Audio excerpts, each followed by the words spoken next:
ஸ்லீவோட full size வச்சுட்டு இது மடிச்சு தைக்கிறதுக்கு உண்டான யூஸ்வலாக வர்ற அந்த கேப்பு. இது வரைக்கும் ப்ளவுஸ் இருக்குன்னா அதை விட 4 இன்ச் மேலே எக்ஸ்ட்ரா விட்டுரும்.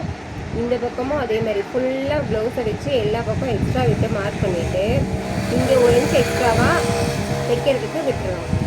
இப்போ வந்து இங்கே ஒரு ஸ்ட்ரைட் இந்த இடத்துல இருந்து இந்த இடத்துக்கு 3 இன்ச்சு இதை விட சின்னதாக இருக்கணும். இங்கே 7 இன்ச் வருதுன்னா இப்போ இங்கே 4 இன்ச் வரணும்.